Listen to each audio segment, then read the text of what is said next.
Hello भाई लोग, आप देख रहे हैं डीके एंटरटेनमेंट चैनल। तो एक बहुत ही बड़ी खुशखबरी आपके लिए आ रहा है। आप लोग देख रहे हैं डीके एंटरटेनमेंट चैनल, तो इस पर बने रहिए और जुड़े रहिए, सब्सक्राइब करते रहिए ताकि हर नोटिफिकेशन आपको मिलता रहे। हम बात करने वाले हैं खेसारी लाल के फिल्म फेयर अवार्ड शो के बारे में। जानते हैं अवार्ड शो कब आ रहा है? आपको पता है किस चैनल पर आने वाला भी है? ये फिल्म फेयर अवार्ड फिल्मची भोजपुरी चैनल पर आएगा। 30 तारीख को, लास्ट 30 तारीख को आएगा ये वीडियो। फुल वीडियो आपको देखने को मिलेगा। फिल्मची भोजपुरी इसको पूरा वीडियो अपलोड करेगा।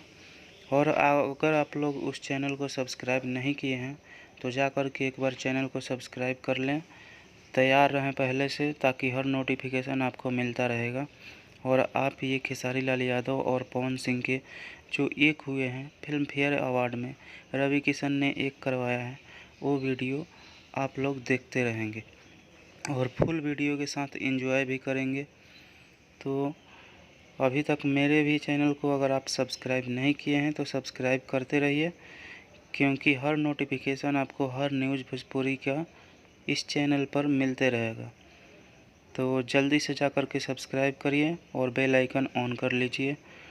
और ये खेसारी लाल यादव का वीडियो आने वाला है 30 तारीख को, तो आप लोग तैयार हो जाइए और फिल्म फेयर अवार्ड शो का पूरा फुल वीडियो देखने के लिए। थैंक यू, दिल से धन्यवाद। लव यू गाइज, प्यार बनाए रहिए।